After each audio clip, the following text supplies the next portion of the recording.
let's talk about mental health amongst men. And I know it's a buzzword, but hear me out. When it comes to mental health amongst men, it's all about pressure and time. Pressure and time is basically over a long period of time, what begins to happen is that the pressure just keeps increasing and increasing and increasing. And the problem is that the more the pressure increases and the less, the law of physics, I'm sure I'm messing up some physics theory, but the more pressure exerted and there's no space for it to come out, eventually something will explode. And that, I believe, is what is happening amongst men right now. So the question is, are we now only beginning to see reactions? Reactions are the outward displays to internal turmoils. What is going on now that we're beginning to see increased rates of depression, of suicide, domestic violence? And for once, it's actually not society's portrayal of that it's men against women, but also women against men. What is happening? What is this pressure that's going on inside the minds of men, inside the realities of men that are causing these so-called reactions? Well, it's simple. As a society, men are simply not allowed to feel. Men are only allowed to exhibit behavior, but are never actually allowed to feel. Now, for me, my privilege point as a woman is I can call my girlfriend and be like, listen, A, B, C, D, I am super, super stressed, and we will sit down, we'll have a good vent session, and we will cry our eyes out, and no one will even bat an eyelash. If anything, that is one of the markers of being like a present female in society. You get to cry, you get to express your emotion. Yes, we are called irrational, but that's another story for another day. But my point is, men simply don't have that. Come on, men, back me up on this. You have your best friend from primary, you have your best friend from kindergarten. You guys will see each other Monday to Monday, literally the same group of friends. You will meet over football match or bar or whatever it is, and yet you will never actually have the space to be like, you know what, guys, life is getting a bit too intense for me. Why? Because men are simply not allowed that space. Socialization, the way our society is set up, and expectations even amongst men, you're just not given that space. You're not allowed. So what's the message there? Wanaume ni kujikaza too, isn't it? But that's just not what happens. What happens is that with increased pressure and over time, explosive reactions must happen. And then what's our response as society? Oh, that's just how men are. You know, men, that's just how they are. Men are dogs, men blah, blah, blah, blah, blah. But no one actually takes a moment and says, I feel like there's another story happening underneath the story that we're actually seeing. So pressure and time, that is what is going on with mental health amongst men. So my question to you now, remember I told you, this is a relationship, this is a communication. It's not me sitting on my high horse and talking to you, you also talking back to me. The question is it starting now or is it only becoming more visible? Has this always been the situation when you're growing up? Was your father expressive? Did you know your father? All those kind of things that kind of set the stage for where we are now.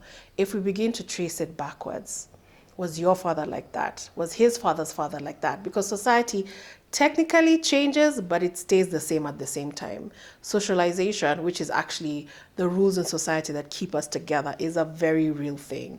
Socialization is pretty much how we are trained into our gender roles. We're born, and then we have our roles, and everyone, male and female, are allowed, they're told what roles that they should be in. Men are this, men are that, women supposed to be in the kitchen, blah, blah, blah, men providers, etc. And we're expected to perform in said roles. And most importantly, the way socialization works is there are consequences. Consequences when you fail to adhere to those performances in the gendered bodies and gender roles that you put into.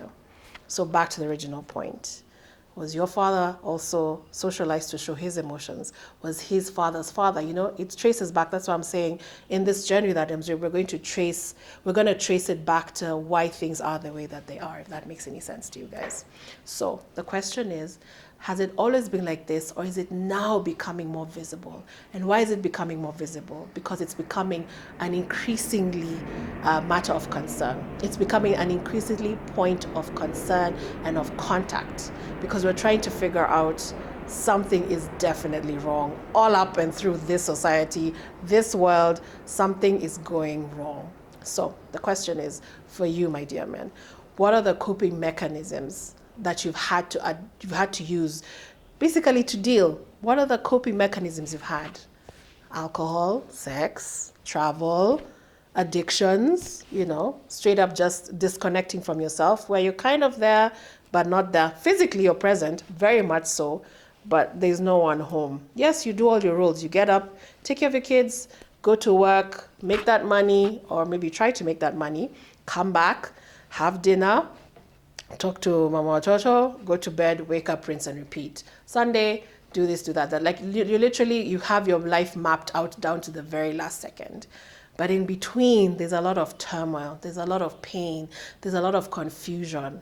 And the worst part is there's increased disconnection between yourself. You're lost. And no one can hear you scream. Like in space, no one can hear you scream. That's exactly what's happening right now in society, my dear people. Men are screaming, men are crying out for help. They can't cry amongst themselves, and when one or two try to come out and say it, they're either ridiculed or rejected or just told, you know what, jikaze, which of course is not helpful for anyone. So moral of the story is, the question is rather, what are the coping mechanisms? I want you to start looking at areas in your life. What have I used? Yes, you may think, oh, me, I'm just a person for my enjoyers. Oh, me, I'm just a football fan. Interrogate your desires. Begin to interrogate, actually, is this something I actually enjoy, or is this what I used to cope? Alcohol is good fun, but am I now tethering towards alcoholic? There's some things that we think are normal, but actually when we peel down the intention behind it, they're actually far from normal. So you think about it. I invite you to think about it and tell us in the comments. What are the coping mechanisms that you have used? Could be travel. I know that sounds funny, but actually a way of escape. Now, the key thing here when you're trying to identify your coping mechanism, it's not to isolate, we're not trying to isolate the solution or what it is, your adaptive, what you've used to adapt. We're not trying to isolate that and call it bad. We're trying to investigate the intention behind it. For example, yes, you travel. Maybe you've even gone into debt to travel. There's traveling as a traveler for funsies, for just a different location and just for fun, like travel for fun. There's also travel as a form of escapism, to escape your life. If Monday to Friday you're already at work, but Saturday does not find you in the house, Saturday will find you at the car wash, at the pub, somewhere anywhere apart from like your own life. Like it's like you're literally running away from your choices. You're literally running away from your life. You're literally running away from your wife.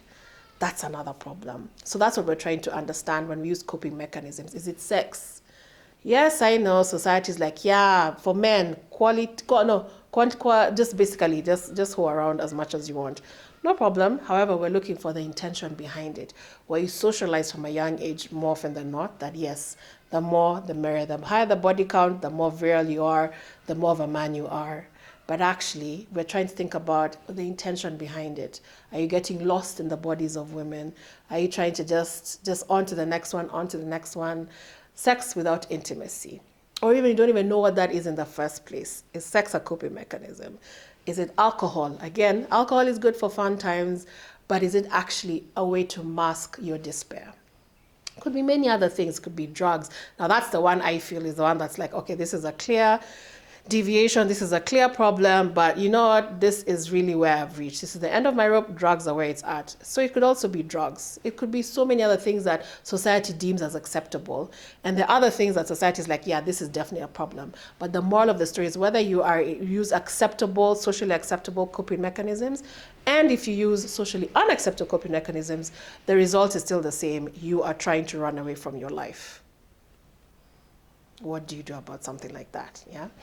So now the other thing is I wanted to ask you guys to think about, because right now I want us to be very clear. Like I said, I'm not sitting on a pedestal. I am literally just creating a safe space for interaction, for you to begin to actively be present, begin to pull yourself back into your life and look around and be like, okay, what life am I living and what life have I constructed? But more importantly, what life do I want to live? With the options that you've been given, there's only so much that we can do about society at large, but there's so much we can do about just you as an individual, as a man, where you are right now, and finding your way back. The key thing here is to find your way back. So I want you to think about, very honestly, just between me and you, think about the last time you ever came this close to losing it. When you are on the edge, when you're just like, you know what, pressure and time have finally won, I am going off the ledge. And I want you to think about that particular moment that you said, this is now too much. Now, for some people, someone might think, oh, it's this huge dramatic thing. I got into a fight, blah, blah, blah. No, sometimes it's something as simple as you just woke up and said, I can't do this anymore. Pressure and time, pressure and time. That is what happens to men. It's all about pressure and time until you come and combust into this ridiculous reaction. So the question is, what is the thing that tipped you over closer to the ledge? And most importantly, what is it that pulled you back from the ledge?